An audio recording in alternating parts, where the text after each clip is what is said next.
All right, welcome to Keefer's Corner. Nick Pack, Jeremy Nygaard, Coach Keefer. This might be a shorter episode because we just recorded a longer episode, and apparently technical difficulties had it not record. So we talked a lot about a lot of good things. You called it at one point, I think you called it a sideshow? Is that circus? A circus. I said to put a tent on this. So we're going to keep it a little more condensed and keep it a little more serious, apparently. Anyway, looking back at last week, we went to Ellsworth. We beat the 5th-ranked team in Division 4 in a game that I think the score maybe wasn't indicative of how the game actually played out. We handled Ellsworth pretty easily. So quick reaction to how you felt about the victory over the Panthers. Obviously thrilled to get the victory. Super excited about how our defense played. Causing 3 turnovers was huge. And then when 2 of them are directly converted into scores, and then we scored on a drive after the turnover to start the third quarter. Those plays were huge. Like that. If we talk about the first one.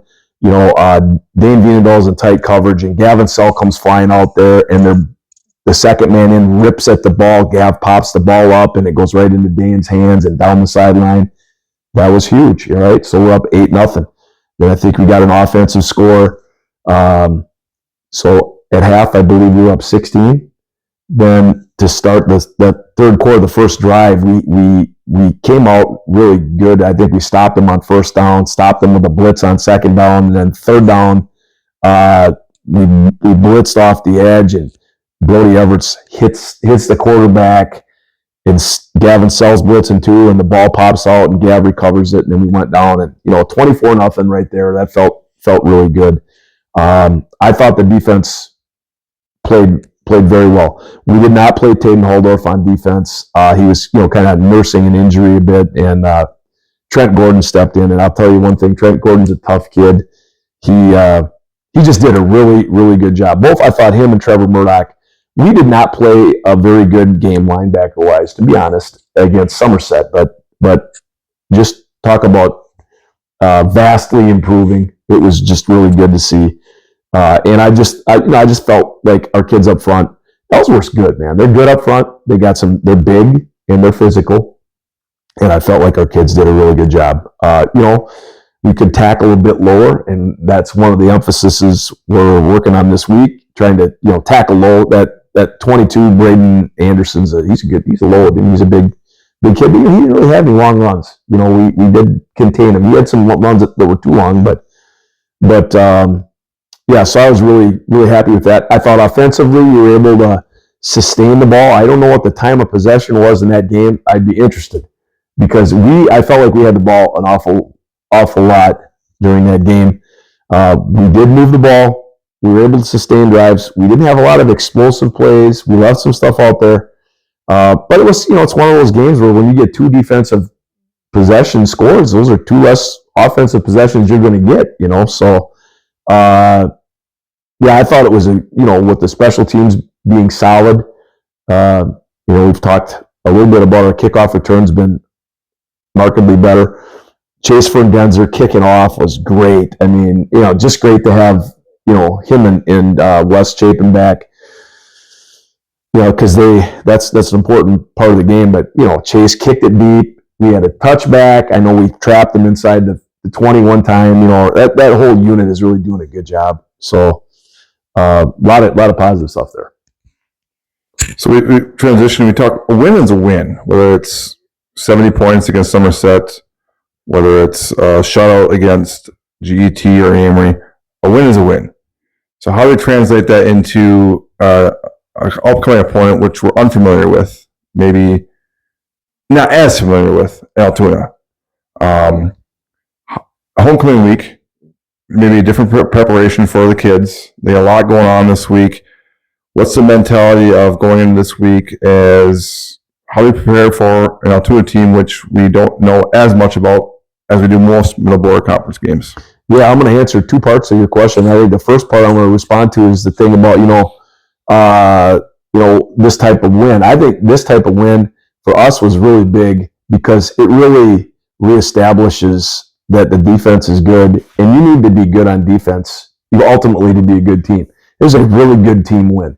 So I thought that type of win for us was important.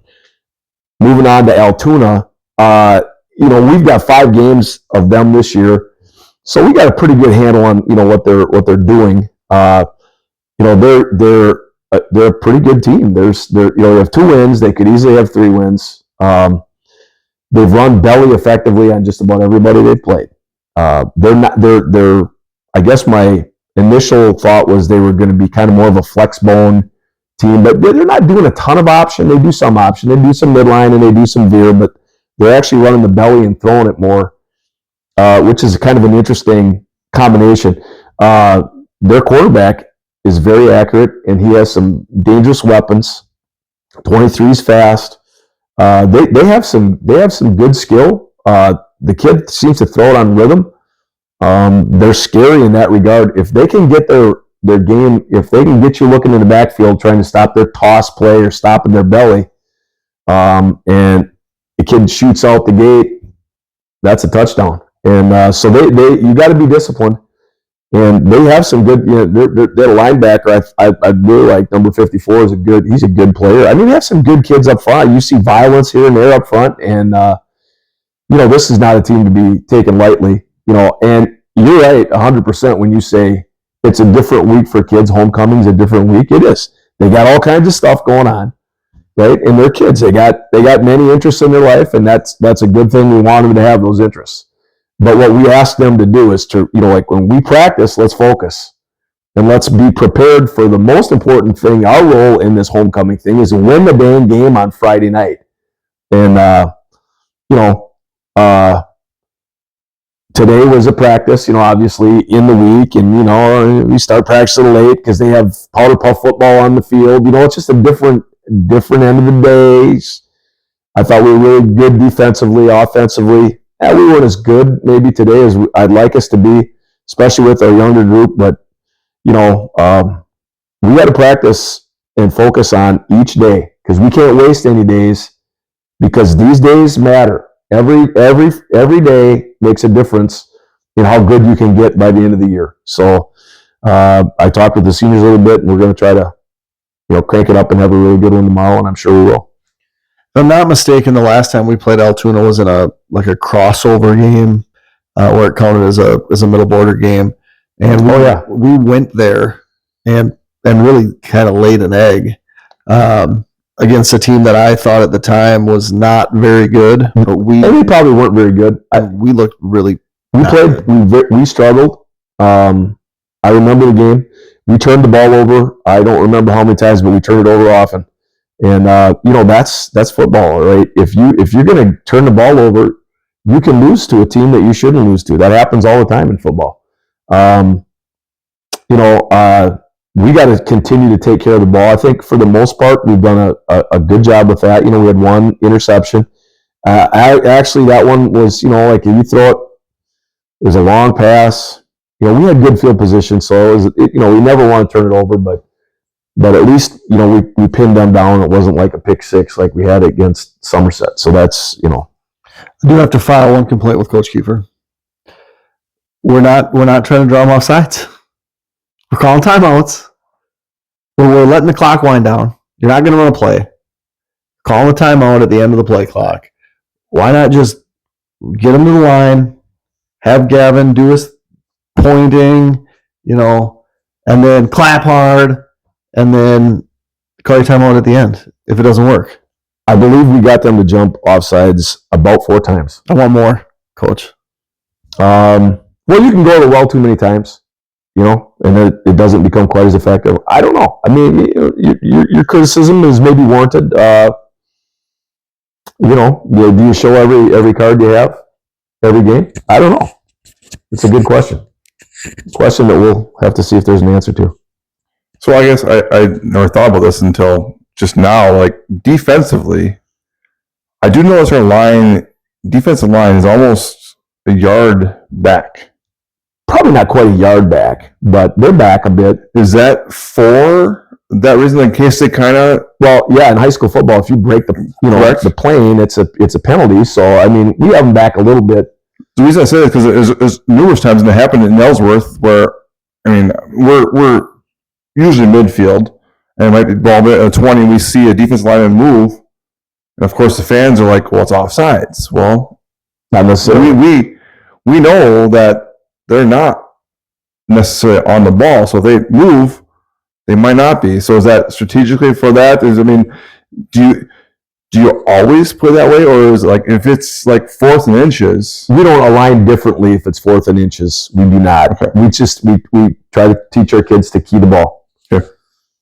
And then like it's crazy because this just happened in the JV game. It happened both ways, right? Like we got Ellsworth to jump off on fourth and short. I don't know how many times, like twice, and then they turn around and they did the same thing to us. It's like it works. It does work. Where the chum cadences, whether it's an inflection, like or it's the clap, like we do, obviously. But yeah, this stuff can be effective in high school football. There's no doubt. Yeah, so I know Jeremy's going to probably point out rankings and how the kids look at. Apparently, Baldwin's not ranked in state this week again. Not necessarily what do you feel like you need to be ranked. Do you feel like you're getting respected amongst middle border at least? I mean, obviously, you've gone into deep into playoffs the last couple of years. I think you might have a target on your back locally. Does that change statewide? Yeah, I don't know. That's a good question. I certainly feel like the middle border coaches, everybody we played has been, complimentary. They'll say, hey, you got a good team, and I'm like, thank you. I think we do have a good team. So I do certainly feel like we're respected within the middle border. I'm just speculating on the state. Obviously statewide, the view is not, maybe it's difficult because if you're a coach from another part of the state, let's take some teams that are ranked, right? Like I know West Salem is ranked. Okay, have I seen West Salem play? No. Have I seen Columbus play? No. You don't see them play, so it's just kind of like, the coaches even look up scores, before they vote. Sometimes they don't. It really doesn't mean that much. It certainly doesn't change anything with how you're going to approach. If you can use it for motivation, if it motivates kids, that's awesome, right? I feel like we have every opportunity in front of us to prove how good we actually are, right? I mean, we don't need a poll to tell us. We will know after we play Altoona, and then we're going to play Osceola, then we're going to wind up playing Prescott, then we're going to wind up playing Central. And if we can take care of our business, then we'll have playoff games, and we'll see how far we can go there. And then, then it doesn't matter. I mean, what matters is, winning as many games as you can, and that's good. How many coaches do you think vote? I really have no idea. Have you ever done it? Oh yeah. I usually vote, but I don't know. I mean, so do you have to vote for like all the division? No. You put your school in, and then you vote for Baldwin Woodville. Select your Division 4, and then all the Division 4 schools populate out, and then you can click on who you want for one and select that team and so on. So you only vote for your division, not the whole state. I mean that nobody would do it because it takes it as it is. It probably takes. I don't know if you look at records. Like I will try to look and see who won. You know what I mean? And then whatever. So I never once voted for basketball. Never. No. I just didn't have the as a retired coach. That's absolutely true. When I was teaching, I never voted. I didn't have time. Oh, there's a poll. Now that you're retired, like today. Today was what is today? Tuesday. Yep. Okay. There was. Usually I can only golf on Fridays. Today, Today I got my deer license squared away. I changed the oil in my mower. Important stuff like that. And I watched a lot of film. I watched Altoona all morning. You're still getting up early and going to the weight room, and well, like tomorrow I'll be in there at 6:30. Right. Yeah. I'm going to ask about JV freshmen. Do you have any other Ellsworth or Altoona questions? No. All right. So Monday night JV and C Squad games, homecoming festivities too. We host Ellsworth. How did those games go? The freshmen won a good game with Ellsworth. I believe it was 32-26, and those kids are doing they're getting better. And there's a large number of really talented kids in that class. Like, now I get to watch about half of that game. I don't get to see the whole thing, but there are some kids that are really, like they stand out. Like, they're going to be really, really good high school players. One that jumps out to me is Gabe Danielson. Gabe is a really, really good athlete. He's good at catching the ball. I think they play him a little bit at running back as well, and he's going to be really good. Ryan Ahole and Colton Palmer, those two kids are going to be fantastic linebackers, and they're also going to be really good. They're just going to be really good players. I'm not 100% sure where they're going to fit with the other stuff, but they're going to be something. JT Dockel, he is not a big kid yet, but he is fearless. He's an aggressive tackler. He tackles kids on their legs. Just moves really well. Good change of direction. He's fast. He's really impressive. And then another kid that's I think really standing out to me is Mateo Garcia. He just has such a big frame, and he's a hardworking kid. And there's a lot of kids in that grade that have good work ethics. And if they continue that stuff, man, that's where the special stuff happens. So very excited. And there's a number of other freshman kids, and there's always freshman kids that maybe they're younger and they're not as developed yet, but if they stick with it and they grow and they work, they wind up being great players. And one that like I'll give an example. A kid that's playing for us right now did not play freshman football. Evan Becker, met him in the weight room, hard worker in the weight room. All of a sudden, the sophomore year, he decides he's going to start to play, and he had a ways to go. And now, he worked. He's worked all 4 years like super hard. Like, he's in there grinding, and now he's at a point where he's like really good for us and playing a lot of meaningful snaps on the D line. And there was a kid he was playing D tackle, and an Ellsworth kid pulled, and he just they just laid that kid out. It was one of my favorite plays of the game. But I love that, telling that story, because there's a kid that made him. He grew, he developed, he worked. And there's a lot of kids that are in that category that it maybe isn't going great for them yet, but it will go for them if they keep keep working at it. And then the JV played great D. They lost 34-24, I think it was. I think that was it. Or maybe it was 32-22. It was something like that. It was a 10-point game. Played very, very good defense. We struggled a little bit up front. We're just, and I take blame, because I think there's still kids that are not getting enough reps in games and in practice to really be smooth with how we're doing it and being able to play fast. We're still thinking, and there's the only way you can solve that is by getting reps and playing. Like we at the freshman level, everybody's got to play. Whether you win or lose is not that big a deal. JV, we're a little bit more competitive, but still, we try to play everybody because it's a developmental thing. It's not the most important thing. So yeah, those JV kids are doing a good job. I thought, like another kid that stood out to me was Max Lovestrand, who is a fantastic. He gives you everything he can every day in practice, and sometimes he gets knocked around a little bit, right? And he was covering a kid from Ellsworth that was, maybe a little faster than he was, but he was, hanging in there competing. Right there, the kid made some catches.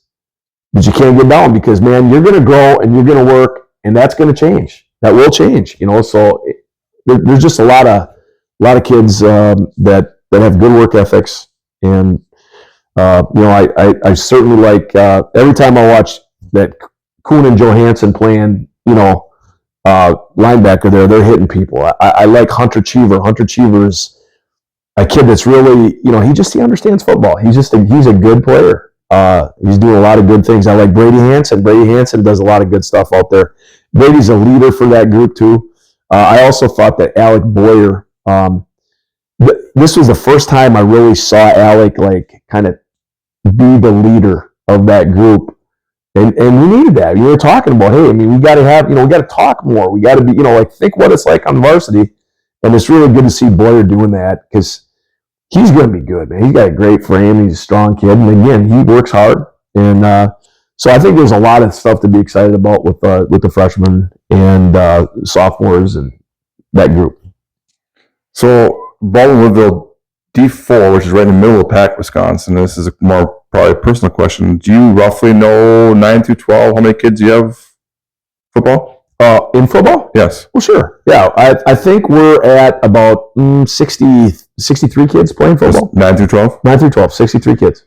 So practice-wise, do you practice all 9 through 12? Like, is it like some like indies separately, and then like the freshmen break off, or this is the way we do it. Like in fall camp, we take the freshmen and sophomores, they practice together, and let's say they're on offense for the first half of a 2-day, or the first half of practice, excuse me. Okay, then the juniors and seniors, they're on the other side of the ball, so all of our coaches are coaching, and then we flip them, right? So everybody learns offense, everybody learns defense. That's kind of how we do it. Well, when we get into game week, then we break it so the freshmen are their own entity.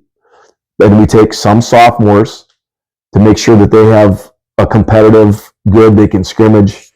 We're getting close to 22 freshmen. We've added some kids as the year's gone on, which has been good. Glad to have those kids.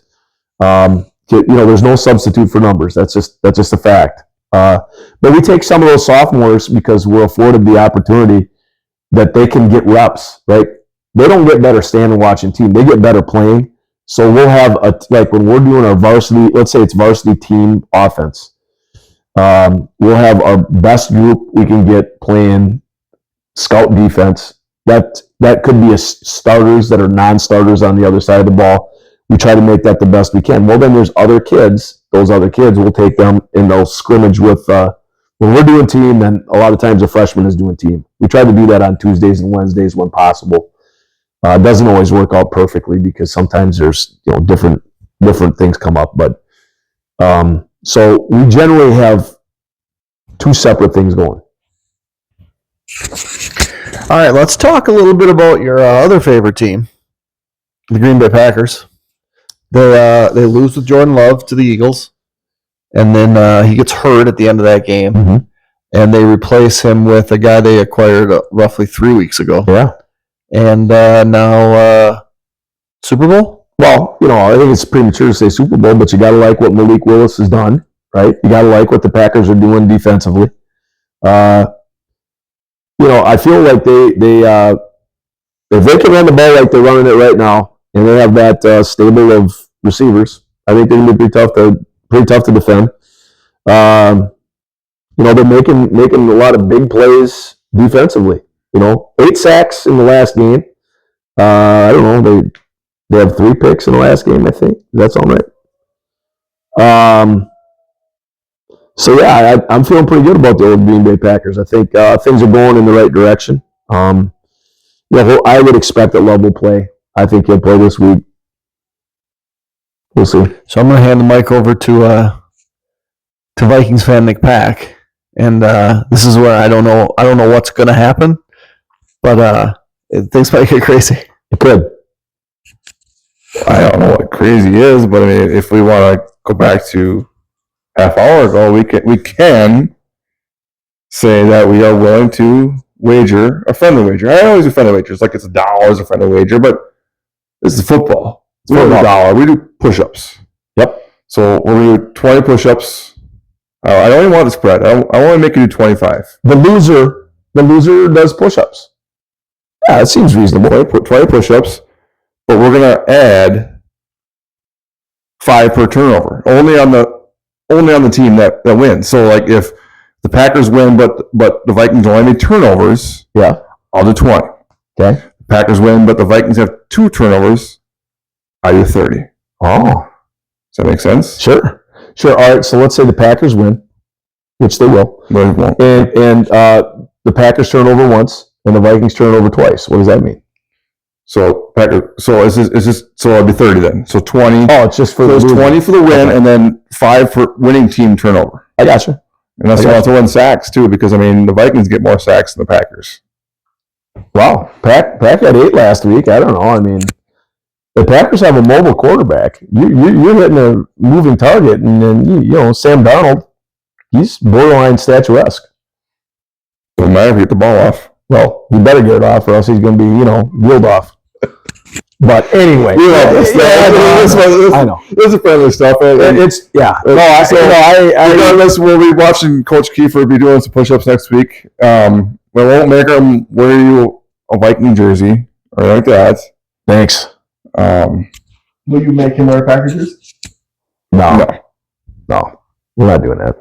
Will he have to wear that Packer helmet? That's not a bad idea. He's gonna wear that for next week's show. I like that idea. I love that. I'm going to stay out of this because I don't want to do push-ups. So I'm going to be the neutral party that doesn't have to do push-ups. I feel like that's the best. That'll be it for tonight. Hopefully we don't have to do this again. I'm hoping this recorded. Friday night we'll be at King Field. Altoona will be visiting the Blackhawks on homecoming night. Nick Pack, Coach Keefer, Jeremy Nygaard, we'll see you on Friday. So long.